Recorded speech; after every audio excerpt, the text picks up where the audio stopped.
경제 파워 곽수종의 생생경제.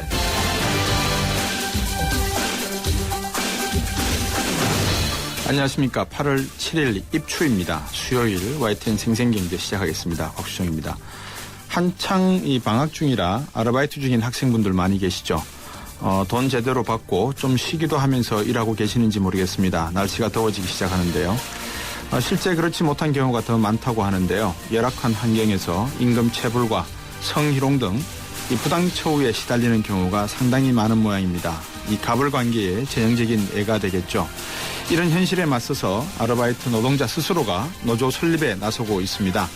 2부 경제 핫 이슈 시간에 과연 아르바이트 노조 설립이 가능한지, 이런 단체 행동을 통해서 아르바이트 노동자들의 현실을 또 개선할 수는 있을지 짚어보도록 하겠습니다. 또 한동안 이 자취를 감췄던 암보험 상품 있지 않습니까? 재출시가 되고 있는데요. 최근 대형 생명보험업계에 잇따라 단독 암보험 상품을 내놓고 있는 것 같습니다. 무슨 의미를 가질까요? 갑자기 암보험이 나온다. 한번 살펴봐야 되지 않겠습니까? 3부 경제핫 이슈 시간에 새로운 암보험에 대해서 알아보도록 하겠습니다. 8월 7일 수요일 곽수종의 YTN 생생경제 1부 증시 분석부터 시작하겠습니다.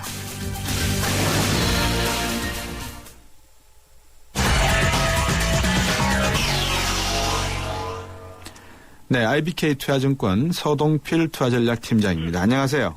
네, 안녕하세요. 오늘도 우리 증시가 맥을 못 쳤네요. 네, 오늘 우리나라 증시 1900선 너무 쉽게 내줬습니다. 외국인 투자들이 1445억 원 정도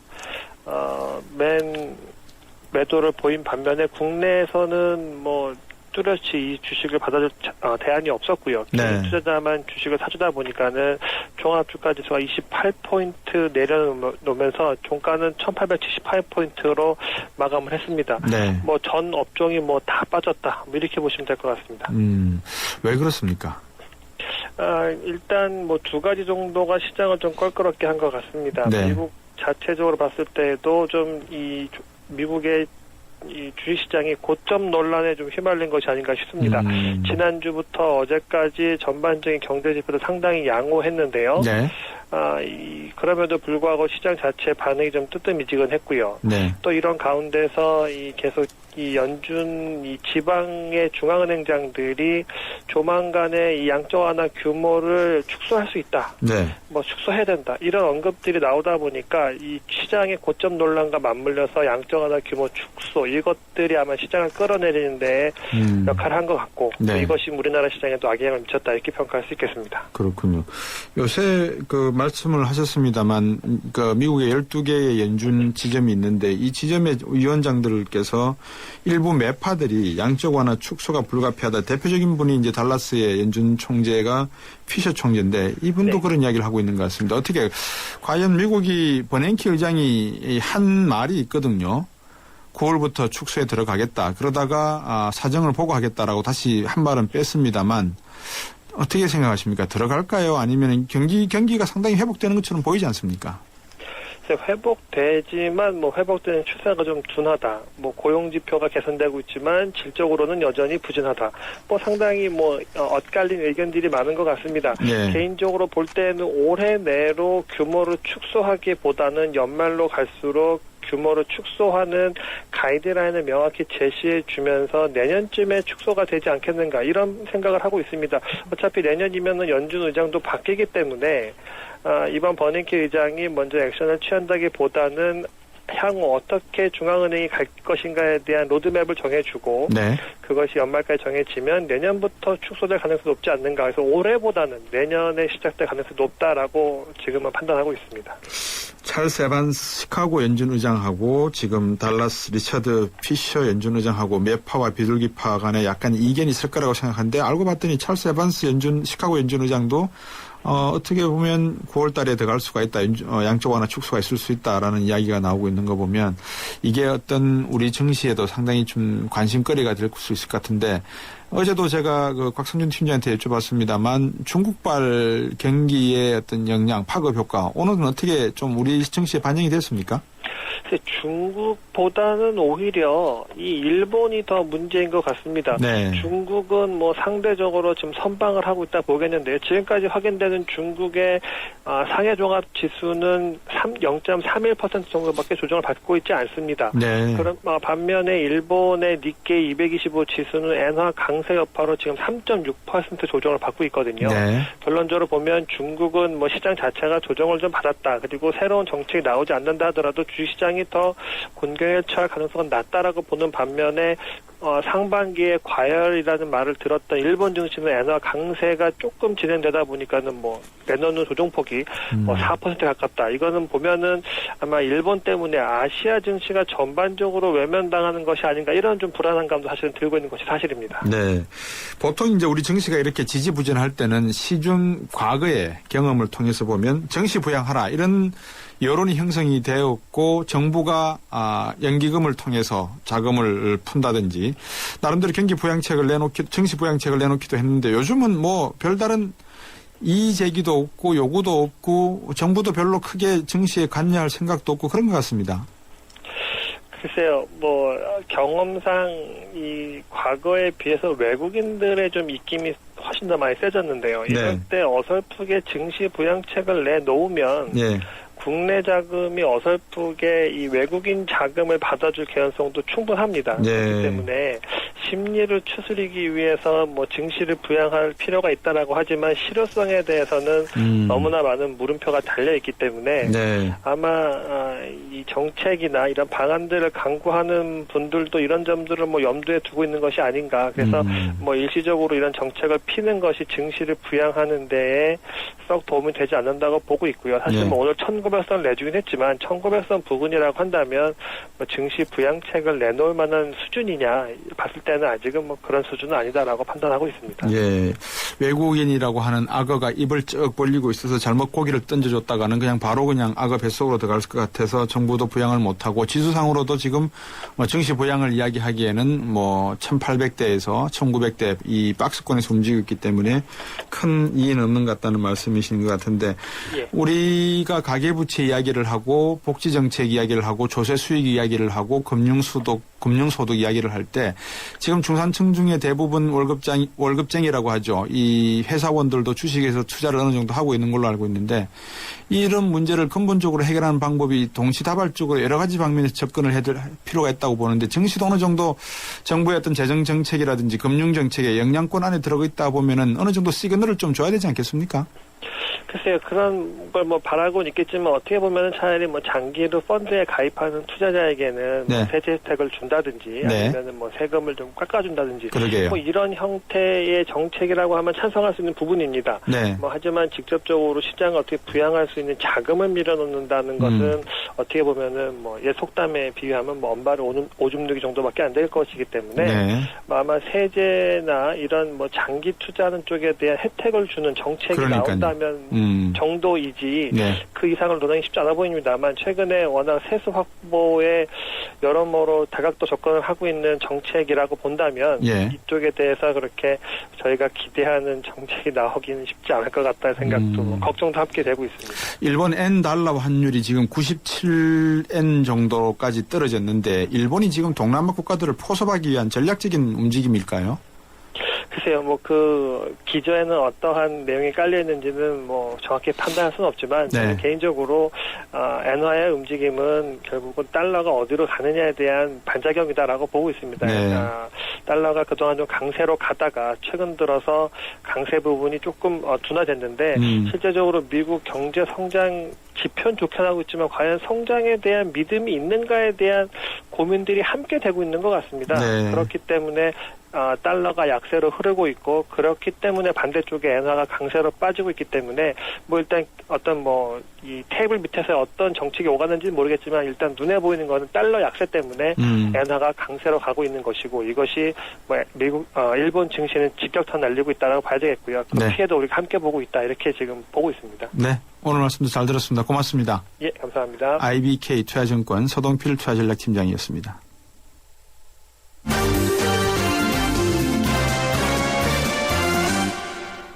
이성철 부장과 함께 경제뉴스 정리해드리겠습니다. 안녕하십니까? 안녕하세요. 우리가 흔히 자산이다 할 때, 자산시장이라고 할 때 부동산 시장, 정권시장, 이걸 자산시장이라고 하지 않습니까? 네, 그렇죠. 그 중에 지금 제대로 시장 기능 역할을 할 수 있는 데가 없는 것 같습니다. 그렇습니다. 예. 부동산 시장은 어떻습니까, 요새?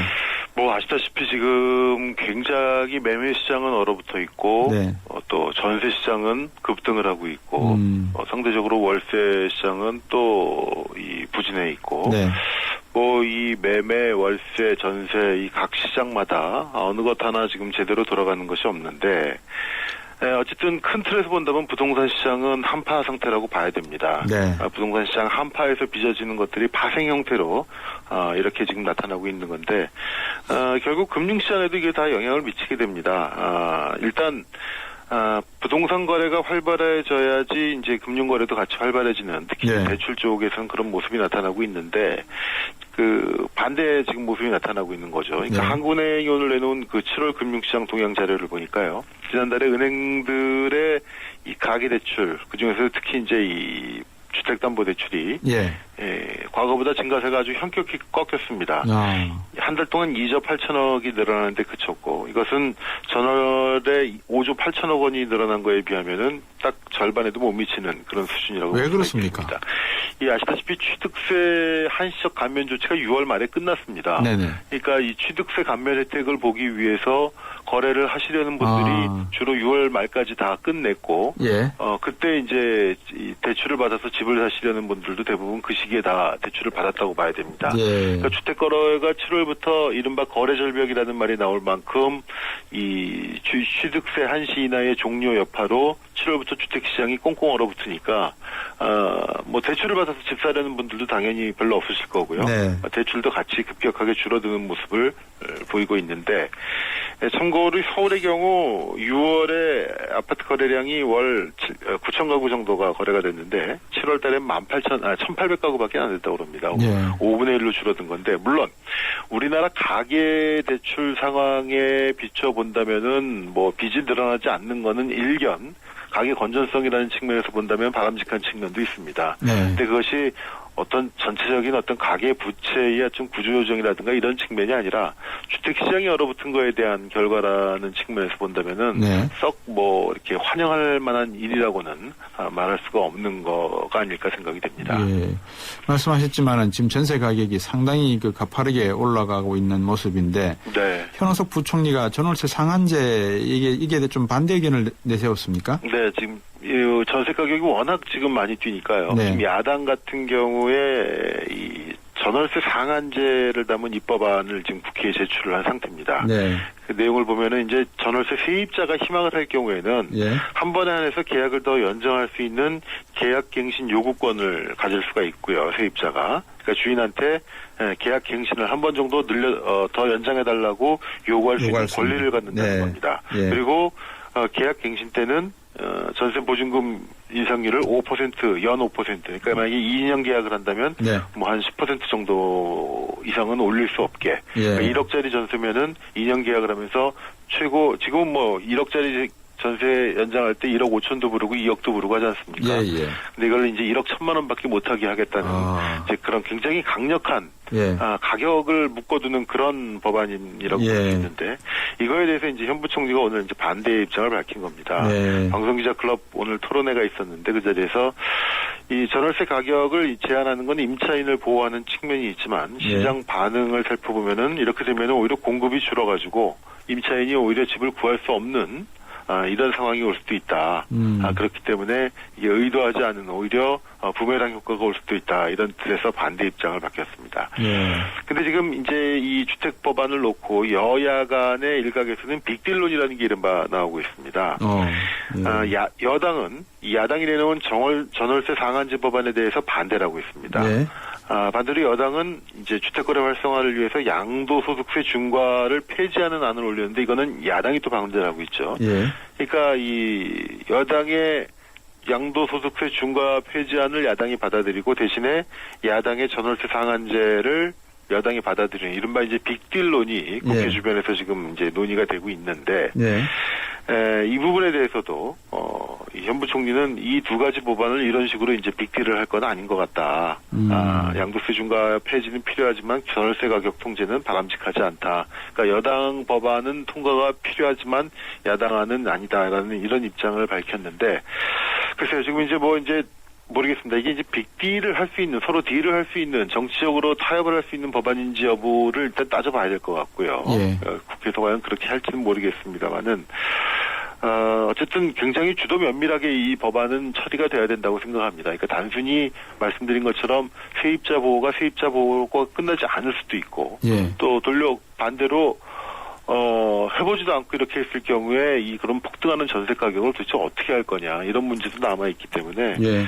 굉장히 좀 조심스럽게 접근해야 될 부분들이 아닌가 싶습니다. 이 사유재산의 가격을 정부가 상한제를 만든다, 아니면은 여당이나 야당이 이 천장을 만들어 놓는다, 이게 합당한 일입니까? 저 개인적으로는 사실은 저는 반대입니다. 예. 사실 가격은 예. 기본적으로 시장 원리에 맡겨놔야 되는 게 맞고요. 물론 예. 그 가격이 비정상적으로 뛸 경우에는 예. 뭐 정부가 당연히 개입하는 건 필요하겠죠. 근데 예. 그것을 가격을 얼마 이상은 받지 마라, 이렇게 하는 것은 바람직한 방법은 아닌 것 같고요. 예. 다만 오히려 글쎄요, 이게 가능한 건지 모르겠습니다만은 그렇게 과도하게 올리는 이 집주인에 대해서는 어떤 세제상의 불이익을 주는 문제라든가, 사실 그런 게 다 결국은 소득이거든요. 그렇죠. 근데 이런 전월세 이 집주인들이 받고 있는 이런 임대소득에 대해서 사실 지금 과세가 제대로 안 되는 부분들이 굉장히 많습니다. 예. 차라리 이제 그런 쪽으로 어떻게 예. 하는 것이 나은 게 아닐까라는 전 개인적으로 생각을 해보는데, 예. 근데 그 역시도 좀 더 정말로 그렇게 되려면은 정교한 아마 이것은 입법 그렇겠죠. 과정을 만들어야 될 겁니다. 전월세 상한제보다는 주택가격 상한제가 더 바람직할 것 같습니다. 주택가격이 너무나 가파르게 오르니까요. 네. 세 번째 소식은 한국판 저커버그 육성하겠다라는 정부 지원책 시행 이야기인데 됩니까 이게? 예, 저희가 이제 그 신문을 만들 때요. 예. 가끔 이제 저희 아주 시쳇말로 예. 제목으로 먹고 들어간다, 이제 뭐 이런 기사들이 있습니다. 그렇죠. 그러니까 제목은 그럴듯한데 내용 보면 별거 아닌 기사들이 좀 있지 않습니까? 예, 예. 정부가 내놓는 정책도 참 제목으로 너무 먹고 들어가는 것들이 많은 게 아닌가, 저는 가끔 그런 생각을 하는데, 예. 오늘 미래창조과학부가 이제 소프트웨어 분야의 창의적 아이디어를 가진 대학생들을 발굴하고 예. 이것을 창업 지원하는 이른바 캠퍼스 CEO 발굴 지원 사업을 벌이겠다, 이렇게 얘기를 했습니다. 예, 제목 좋네요, 진짜. 네, 예. 캠퍼스 CEO 발굴 사업. 뭐 이렇게 해서 이제 우리나라에도 이 저커버그, 이 페이스북 창업자죠, 이 저커버그라든가 또는 뭐 한국판 IT 신화의 주역들을 만들어낸다는 건 좋은데, 네. 근데 사실 이 내용들이 뭐 특별히 새로운 것들이 없고요. 예. 뭐 여러 가지 자금 지원을 한다, 뭐 멘토를 지원 붙여준다, 뭐 이런 건데, 이렇게 제목으로 할 것이 아니라 차분하게 하나씩 이 시스템을 바꿔 나가는 게 더 좋은 것이 아닐까. 물론 정부가 이렇게 뭘 하겠다는 걸 뭐 뒷다리 잡자는 뜻이 아니라, 얼마나 실효성 있는 건지, 한번 정말로 지금까지 내놓은 이런 정책들이 제대로 되고 있는지 아마 사후 검증을 좀 해봐야 될 필요가 있지 않나 싶습니다. 저커버그를 만들어내자기보다도 장경실을 만들어내자라는 우리나라의 교육 환경이나 문화 환경에 맞는 사람을 찾아내야지, 왜 우리나라에서 미국 이런 그 교육 환경이 완전히 다르지 않습니까? 우리나라에서는 게임하면 문제하지만 미국에서는 게임하면 문제가 아닐 수도 있는 그런 환경이 만들어져 있지 않습니까? 그죠? 네, 그렇죠. 자, 네 번째 소식이 하나 있네요. 입국장 면세점 만들자 그때 그랬는데 어떻게 됐습니까? 지금은 면세점이 출국할 때만 이용할 수가 있죠. 예. 들어올 때는 못 사는데 이걸 이제 들어올 때도 좀 만들어 보자, 이런 논의가 있었습니다. 나갈 때 사고 그 짐을 가지고 나가면 불편하니까 차라리 간편하게 들어올 때 살 수 있도록 하자는 건데, 이제 그렇게 되면은 입국장이 기본적으로 굉장히 혼잡해지고요. 그리고 세관에서 이게 면세 제품인지 아니면 뭐 어떻게 구입한 건지 구분하는 게 쉽지가 않습니다. 그리고 또 이제 시내에 만들고 있는 여러 중소기업 면세점들이 있는데 이런 것들을 위축시키는 점이 있고, 그래서 득보다는 실이 크다. 오늘 열린 경제장관회의에서 안 하기로 오늘 결론을 냈다고 합니다. 그렇군요. 오늘 말씀 잘 들었습니다. 고맙습니다. 네. 예. 지금까지 1부 함께 하셨고요. 2부에서 아르바이트 노동자들을 대변할 노조가 출범을 했다는 말씀 드렸죠. 2부에서 그 내용, 과연 정부의 승인을 받을 수 있을지도 살펴보겠습니다. 소기업 사장님들, 골목상권 사장님들, 노란우산 공제에 가입하셨죠? 그래요. 사업하다 보면 손톱 및 가시 같은 일들이 참 많은데 그걸 쏙쏙 뽑아드리는 게 바로 노란우산 공제죠. 전문가들이 재능 기부하는 무료 법률, 세무 상담도 받으셨고요.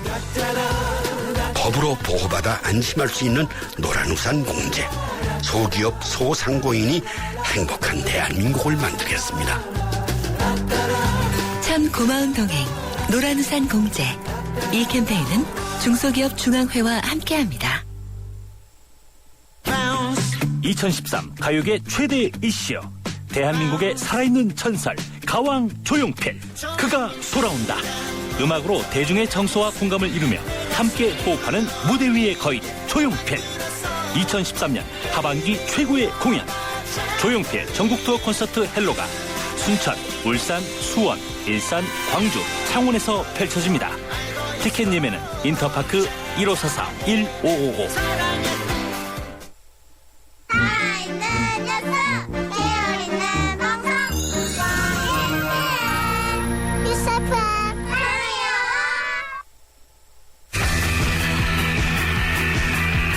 경제프리인 곽수종의 생생경제. 세상의 베이스가 되다 포스코 협찬으로 곽수종의 YTN 생생경제 2부 시작하겠습니다. 여러분들께서 생각하시는 것보다 이 곽수종의 YTN 생생경제가 아주 많은 곳에서 들리는 것 같습니다. 뉴질랜드, 태국 또는 미국 그리고 일본에서도 듣고 계시는 걸로 제가 알고 있고요. 우리나라에서도 뭐 대구나 부산, 광주 쪽으로는 가지 않습니다만 이 주파수가 그곳에 계시는 분들도 팟캐스트라든지 여러 가지 방법을 통해서 듣고 계시는 걸로 제가 알고 있습니다. 그만큼 여러분들의 관심이 많고 여러분들의 경제에 대한 관심이 많다는 것을 느낄 수가 있습니다. 왜냐? 경제가 어렵기 때문에 그렇습니다. 그리고 살아가면서 가장 필요한 것 중에 하나가 물, 공기 같은 우리가 늘 가까이 해야 되는 것들이 있지만 그리고 이 돈, 자본이라는 것도 필요한 것은 뭐 부정할 수가 없을 것 같습니다. 문제는 이 돈, 자본이라는 것을 어떻게 벌고 어떻게 분배해서 어떻게 쓸 것인가에 대한 그런 지혜와 지식이 필요하지 않겠나 하는 생각이 들고요. 아마 그런 부분에 있어서 여러분들이 관심을 많이 가지시는 것 같습니다. YTN 생생경제는 여러분들과 함께하는 방송이니까 여러분들께서도 의견 보내주시고 여러분들의 생각을 보내주시면 생생경제에서 읽어드리고 또 많은 분들과 공감하는 자리 마련하겠습니다. 짧은 문자 50원, 긴 문자 100원이 부과되고요. 휴대전화는 우물정 0945번, 트위터는 골뱅이 YTN 밑줄 이코노미입니다. 여러분들 많이 참여하시고 의견 나눠주시면 고맙겠습니다. 똥마리끼 시작. 너무 더워. 워터파크. 비싸. 싸게 가자. 반값으로. 롯데카드. 롯데카드로 전국 워터파크 10에서 50% 할인. 확인하자. 롯데카드의 썸머 페스티벌. 행사 기간 및 이용 조건 등 자세한 사항 홈페이지 참조. 지금 PYA를 리스 렌트하시면 1년 뒤 새로운 모델로 바꿔드립니다. 아이서티는 벨로스터로, 벨로스터는 아이서티로, 아이포티는 아이포티 스타일은 그랜저 산타페로. 이게 가능해? 그럼 PYL이니까. 갖는 법조차 유니크한 PYL.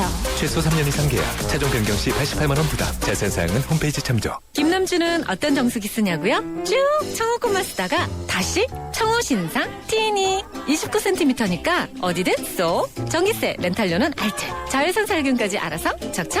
저 김남주가 자신있게 추천합니다. 다 되는 정수기 이거스 얼음 정수기 티니 1588-2290 청호나이스. 곽수종의 생생경제. 제가 앞서서 모두의 아르바이트 노동자들이 노조를 만들었다라는 말씀을 드렸죠. 넘어야 될 산이 많은 게 현실입니다.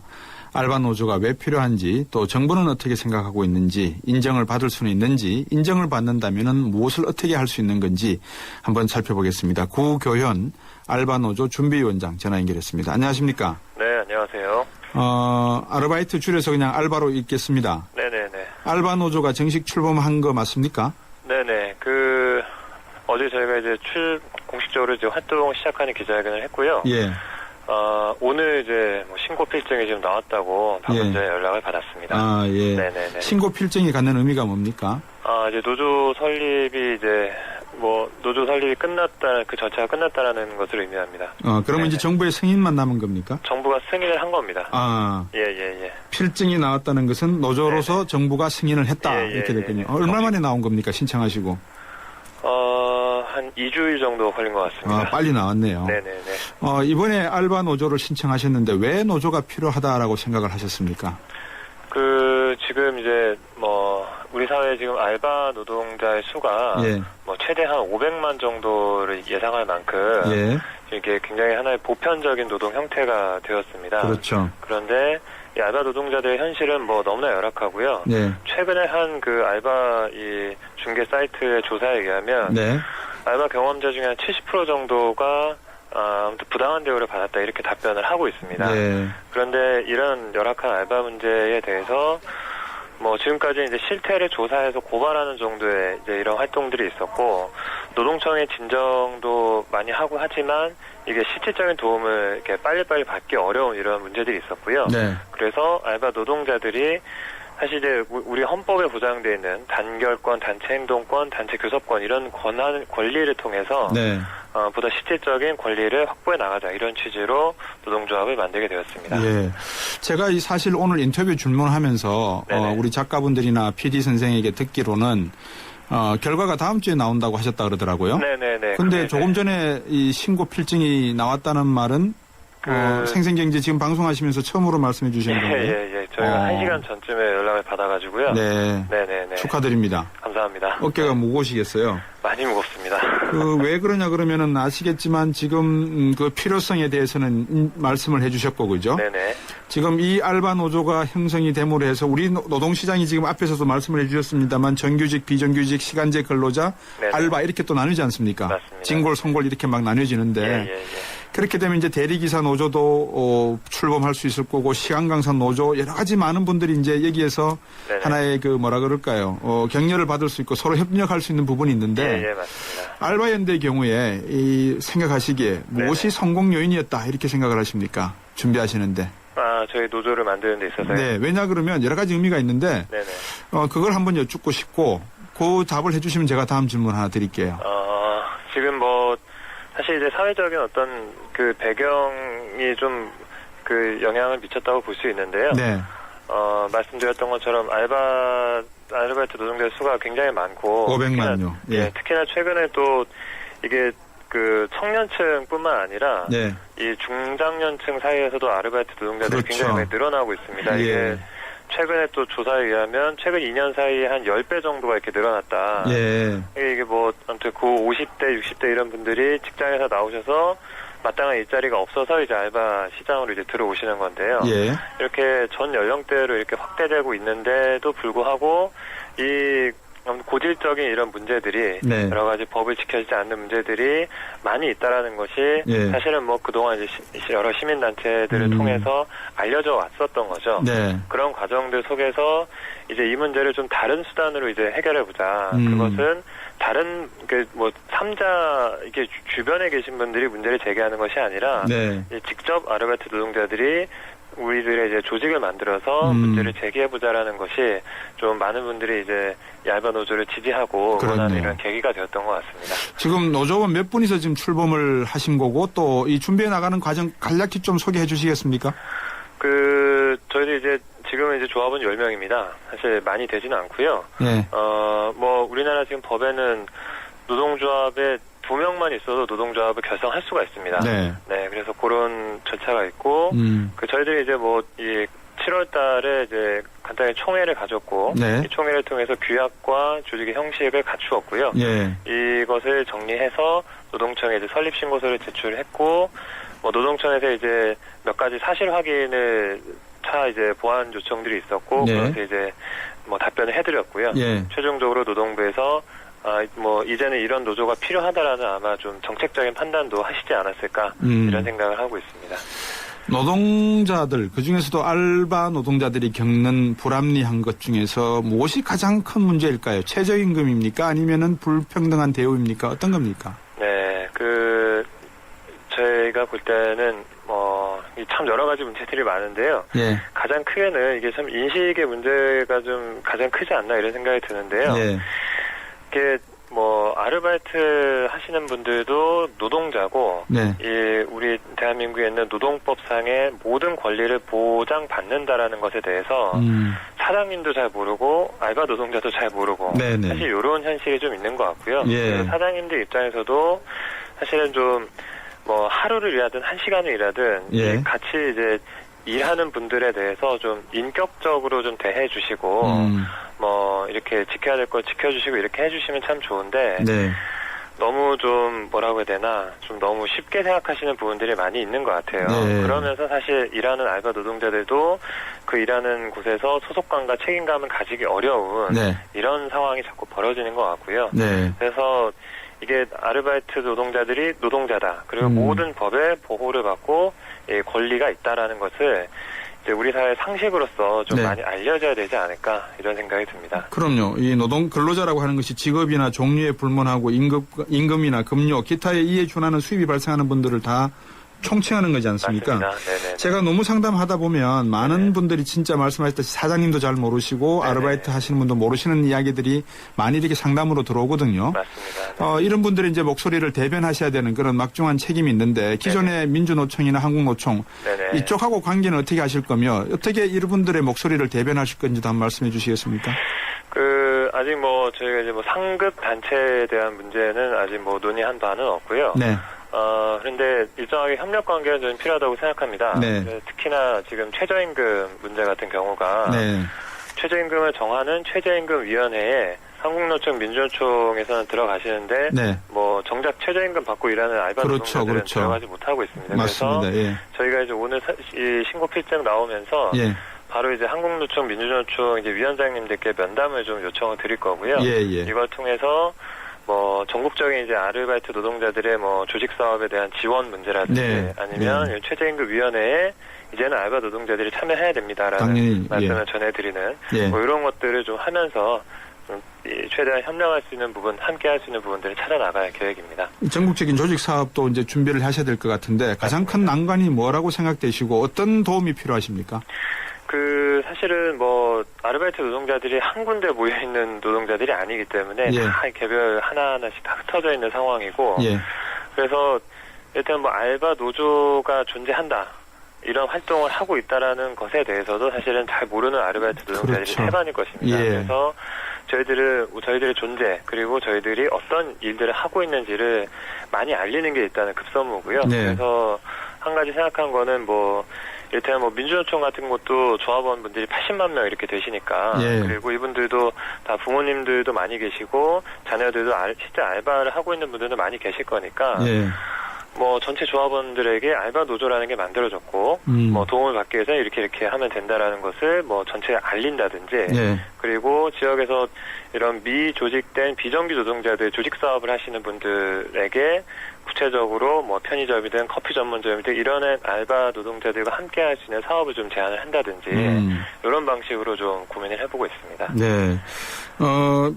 소위 아르바이트라고 하는 것이 많은 분들이 생각하실 때 잠시 하다가 많은 직업 네네네. 또는 뭐 내가 영구적으로 할 것이 아니기 때문에 네네. 별로 노조를 만든다 해도 별 관심을 안 가질 수 있는 네네. 또 사실 투쟁이나 이런 싸움을 하려고 그러면은 적당한 강한 상대가 있어야 되는데 이 사가 없지 않습니까? 네네. 주인이 그죠? 네네. 그런 의미에서 앞으로 이 상당히 많은 문제들을 또 경험하시고 개선해 나가야 될 것 같은데 네네. 어떻습니까? 무엇을 가장 먼저 하시고 싶은지 한번 뭐라 그럴까요? 계획 한번 여쭤볼까요? 일단 저희들은 다수의 알바 노동자들에게 영향을 미칠 수 있는 집단을 상대로 해서 네. 여러 가지 활동을 좀 벌일 생각인데요. 네. 가장 1차적으로는 이 대기업 프랜차이즈, 이를테면 뭐 패스트푸드나 편의점이나 이런 실제로 서비스 업종에서 알바 노동자들을 고용하고 있는 이런 본사들을 향해서 단체 교섭을 요구를 할 계획입니다. 네. 그래서 이 본사는 뭐 매년 막대한 이제 매출을 올리고 수익을 벌고 있는데 예. 정작 현장에 있는 알바 노동자들은 딱 최저임금 정도 받으면서 일을 하고 있는 이런 현실에 대해서 알리고 이제는 좀 대기업이 가진 매출, 수익 이런 것들을 좀 나눠서 알바 노동자들도 함께 살아야 된다라는 것을 좀 요청을 드릴 예정이고 네. 그리고 또 한편으로는 지역의 상인회 이런 곳들과도 저희가 이제 협약 이런 것들을 좀 추진해서 예. 그런 특정한 지역에서 일하고 있는 아르바이트 노동자들에게 좋은 일자리를 만들어주자라는 이런 캠페인 예. 이런 것들도 벌일 계획이고요. 예. 그리고 지금 정부에서 시간제 일자리 이거 좀 추진을 하고 있고 하반기에 관련 법을 지금 준비하고 있는 것으로 알고 있는데요. 예. 사실은 시간제 일자리 뭐 정부가 말하는 정말 양질의 시간제 일자리가 나오려면 결국 이 지금 아르바이트 노동자들이 대부분이 다 파트타임 즉 시간제 네. 노동자들이기 때문에 네. 이 일자리를 좋은 일자리를 만들어가는 것이 사실 정부가 하고자 하는 구체적인 일이다라는 것을 좀 알려드리고 싶습니다. 더불어서 지금 아르바이트는 말씀하신 대로 뭐 과거에는 이제 부업의 어떤 개념이 강했지만 네. 갈수록 우리 사회가 일자리가 줄어들고 하면서 많은 사람들이 이제 직업적으로 이 아르바이트를 하고 있는 이런 네. 실정에 있습니다. 그래서 이제는 그 아르바이트가 잠시 거쳐가는 일이 아니라 이것이 하나의 직업으로서 또 이 직업을 통해서 자신이 생계를 꾸리고 미래를 계획할 수 있는 이런 일자리가 되도록 만들어가는 것이 우리 사회가 조금 더 발전하는 계기가 될 수 있지 않겠나 이런 생각을 하고 있습니다. 사실 제가 클로징을 하면서 말씀을 드려야 될 내용을 미리 다 말씀하셔가지고요. 오늘 말씀 잘 들었고요. 많은 기대와 그리고 우려가 같이 아마 있을 걸로 저는 생각을 합니다. 잘 이끌어 가셔가지고 좋은 결과가 나왔으면 좋겠습니다. 오늘 말씀 잘 들었습니다. 네, 감사합니다. 보통 이 사측이 없는 노조의 설립 최초였죠. 의미가 있는 인터뷰였고요. 아마 이 기회를 통해서 아르바이트 노동자들이 자신 권리 찾는 데 많은 도움이 됐으면 좋겠고 정부도 승인을 한 이상 소외된 노동자들의 목소리에 기울였으면 좋겠습니다. 구교연 알바노조 준비위원장의 이야기가 상당히 가슴에 많이 남네요. 다음 순서로 넘어가도록 하겠습니다. 시사 경제 프로 곽수종의 생생경제를 다양하게 만나는 방법. 인터넷에서 YTN 라디오를 검색하면 지금 방송되고 있는 생생경제와 지난 방송을 다시 들을 수 있고 YTN 애플리케이션과 팟캐스트를 통해서도 들을 수 있습니다. 언제 어디든 손쉽게 만날 수 있는 곽수종의 생생경제 참 좋다. 네, 저하고 방송 같이 하시면 참 좋으신지 모르겠습니다. 그죠? 좋으시면 좋겠습니다. 다음 순서는요, 이 여성이 만드는 일과 미래 시간인데 요즘 여성분들 이 시장 장바구니에다가 물건 채울 때 걱정되시는 거 몇 가지 있죠. 이 생선이 일본에서 들어온 것이냐, 무엇이냐. 사진을 보면요, 구글 사진을 보면 해바라기 꽃이 이상하게 변형이 되고 여러 가지 그 사람이라든지 동물, 가축들이 방사능 물질에 노출이 돼서 이상하게 변해갔다 이런 괴담들이 나오고 있거든요. 우리 식탁을 위협하는 이 문제 한번 어떻게 바라봐야 될지 짚어볼까 합니다. 살림살이 나아지는 예심 잡는 경제 시간 푸른살림 박미정 센터장입니다. 안녕하세요. 네, 안녕하세요. 네, 방사능 괴담 어떤 내용들이 나오고 있습니까? SNS에 지금. 네, SNS에도 돌고 있죠. 네. 생선과 젓갈류는 절대로 먹지 마라. 고등어와 표고버섯은 가장 피해야 할 식품이다. 방사능 피폭된 음식을 먹어도 음식만 이렇게 대충 먹어도 1, 2년 안에 각종 암을 유발할 수 있고 임신부와 노약자에게는 치명적이다. 이 내용들이요 괴담이라고는 하는데 네. 대부분의 외신들은 뭐 방사능 오염을 뭐 서로 앞다투어서 톱뉴스로 지금 다루고 있는 상황입니다. 네. 우리나라는 사실 조금 조용한 편이긴 한데요. 지리적으로 굉장히 가깝잖아요. 근데 대처가 너무 안일한 게 아니냐라는 우려가 심하니까 이게 SNS를 통해서 자체적으로 돌고 있는 것 같습니다. 왜 우리나라는 상대적으로 약하게 이 이야기가 나올까요? 혹시 자신이 있는 건가요? 아니면은 뭐 대표적으로 나오는 얘기가 이제 해류가 우리 쪽으로 안 온다. 예. 이 태평양 쪽으로 해류가 다 빠진다라고 이제 이렇게 얘기하는 내용이 대표적인 것 같아요. 예. 아니면 우리도 원자력 발전소 사고가 많이 나가지고 이 문제가 자칫 잘못하면은 내관을 치는 경우가 생길 수가 있어서 그냥 조용히 입 닫고 있는 걸 수도 있고요. 굉장히 냉철하십니다. 예. 아니 그렇게 네. 이야기할 수가 있어야죠. 그죠? 네, 여러 가지 문제는 얘기를 해봐야죠. 네. 아니 그러니까 정확한 사실을 알고 국민들에게 바른 내용을 알려드려야 될 의무가 언론에게 있지 않습니까? 그죠? 그럼요. 네. 근데 이제 정부가 그런 사실을 바탕으로 대안을 내놓고 대처를 해야 되는데 정부는 지금 어떻게 이야기를 하고 계시는가요?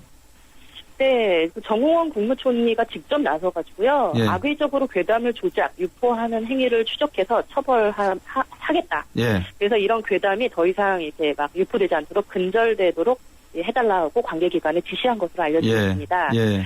식품의약품안전처에서도 이제 사고 이후에 일본산 수산물에 대해서 검사를 지금 하고 있는데 네. 최근까지 일본산이 모두 적합 판정을 받았다고 발표를 했고요. 예. 하지만 사고 당시 유출되었던 이제 문제는 플루토늄에 대한 내용인데요. 예. 근데 국민들이 이 플루토늄이 뭔지, 요오드가 뭔지, 세슘이 뭔지 잘 모른단 말입니다. 예. 그런데 가장 위험한 게 플루토늄이래요. 예. 그런데 아직까지 한국에서 이게 검출에 대한 기준치가 없어서 계속 이게 우려가 제기되고 있는 상황인데다가 예. 예, 플루토늄은 요오드와 세슘보다 이게 독성이 강하다고 지금 알려져 있거든요. 그런데 정부는 일본 수산물에서 들어있는 세슘과 요오드 함량조차도 명확히 공개하고 있지 않은 그런 상황입니다. 네. 참, 일본에서 들어오는 생선이 많습니까? 저도 놀랐어요. 생각보다 많더라고요. 예. 이번에 방사능이 검출된 생선 종류만 69종이 넘는 걸로 나타났고요. 네. 참 심란한 게 고등어, 꽁치, 명태, 돔, 다랑어 뭐 이런 거는 너무나 우리가 일상적으로 먹는 생선 리스트이기도 하지만 네. 김, 멸치, 쥐치, 마른 새우 이런 거는 가정에 뭐라고 그래야 되죠? 국물내는 그냥 기본 인프라지 않습니까? 예. 이렇게 상시 비치해 두고 먹는 수산물까지 광범위하게 퍼져 있다라는 게 굉장히 심각한 문제인 것 같습니다. 네. 이 충격적인 게 아이들이 이유식 재료로 가장 각광받고 있는 게 대구살이거든요. 네네. 이 대구살 같은 경우 일본산이라고 하면 아마 다른 데보다 좋게 아마 평가는 들었을 것입니다. 근데 이 다른 생선보다 검출치가 5배 이상 많은 수치의 세슘이 검출되었다는 게 충격적입니다. 지금 제가 말씀을 듣고 궁금한 게 일본 사람들을 보면 이 2차 세계대전 때 자기들이 뭘 했는지를 역사 교과서에 가르치고 있지 않기 때문에 일본에서 교육받은 친구들은 자기들이 위안부 문제라든지 여러 가지 문제에 대해서 아는 바 없다. 이렇게 이야기를 하거든요. 이번 후쿠시마 사태도 놓고 보면 결코 일본 정부나 도쿄 전력에서 제대로 된 정보를 국민에게 알려주지 않고 있어서 문제가 되었음에도 불구하고 그거를 문제시 삼지 않고 있지 않습니까? 그거를 우리나라 정부가 그냥 그대로 인용을 하고 있다면은 우리나라 정부도 뭐 같은 조금 더 철저하게 해야 되지 않을까요? 그럼요. 이 문제는 뭐 건강 문제 여러 가지를 다 떠나서라도 정말 정확하게 내용이라도 좀 알 수 있게 해줘야 되는데요. 네. 이렇게 뭐 식탁이 심각하게 위협받고 있는데 사실은 우리는 비슷한 기억이 있어요. 2008년에 네. 이 광우병 괴담이 또 있었죠. 있죠. 예. 예, 그때는 뭐 굉장히 큰 어떤 반대 운동이 일어나지 않았습니까? 그럼요. 미국산 소고기 수입 반대 촛불 시위가 네. 한참일 때 이걸 또 괴담으로 몰아간 사람들이 있습니다. 네. 이 미국산 소고기 수입 반대는 뭐 근거도 명확했었고 많은 사람들이 인정을 하고 이제 참여했던 것이었는데 예. 미국산 쇠고기를 먹으면 뇌에 구멍이 뚫려 죽는다, 자더라, 예. 뭐 광우병은 공기로도 전염될 수 있다더라, 예. 먹는 것뿐만 아니라 뭐 이런 거 소를 이용해서 만든 화장품 같은 거나 기저귀를 써도 광우병에 걸린다더라 하면서 이런 것들을 이런 움직임을 괴담으로 몰아갔던 적이 있습니다. 네. 아이들의 먹거리를 지켜야 돼서 유모차 부대까지 시위에 합류를 했는데 이렇게 먹거리 안전 지키는 일, 이제 우리가 국가에 요청을 하기보다는 우리 스스로 나서야 되는 일이 돼버린 지가 오래된 것 같습니다. 한 20초 남았습니다. 어떻게 하면 우리 식탁을 우리 스스로 지킬 수 있겠습니까? 지금 경기도의회에서는요. 그 도민한테 경기도 교육청 학교급식 방사능 오염 식재료 사용 제한에 관한 조례안을 발의했다고 해요. 어른들이 빨리빨리 이런 거 해야 되지 않겠습니까? 그럼요. 가정이야 엄마들이 지키는데 애들 급식 이런 거 식자재로 막 쓰이게 내버려두면 안 됩니다. 되죠. 그래서 오늘은 이 문제 한번 짚어봤습니다. 아주 중요한 문제 짚어주셨고요. 언제 한번 서해안 그 해산물도 한번 짚어봐 주세요. 중금속 노용대가 저는 좀 의심스럽거든요. 오늘 말씀 잘 들었습니다. 고맙습니다. 네, 감사합니다. 여성이 만드는 일과 미래 생활경제상담센터의 푸른 살림 박미정 센터장이었습니다. 대출금리 유형부터 대출 종목까지 모두 당신에 의해 결정된다. 이것이 현대 에이블론. 놀라운 건 당신의 가능성이 높아졌다는 것. 대출의 새로운 변화. 현대증권에서 시작합니다. 에이버 현대증권. 담보유지 비율 미달 시 이미 처분될 수 있으며 주가 하락 시 투자 손실이 확대될 수 있습니다. 누구세요? 무도입니다. 그렇다면 최신 에어컨으로 올여름 무더위 한 방에 날릴 거야. 간다. 에어컨은 하이마트. 무더위 물러갑니다. 최신 에어컨 잘 사려면 하이마트로 가요. 늦기 전에 손발이 차고 저리고 깜빡깜빡하고 늘 피곤하시다고요? 늦기 전에 시작하세요. 혈액순환 장애에 의한 손발 차고 저림, 기억력 감퇴, 만성 피로에는 서큐란이 좋습니다. 늦기 전에 동아제약 서큐란. 네, 3245번님, 제 조카 딸이 아르바이트 하던 곳에서 2달치 월급을 못 받아 제가 직접 가서 사장에게 따져 물었더니 바로 입금해 주더라고요. 이번 알바 노조 설립을 통해서 이런 일들이 잘 해결됐으면 좋겠습니다 하셨습니다. 저도 마찬가지입니다. 내신 뉴스 듣고 3부에서 뵙겠습니다.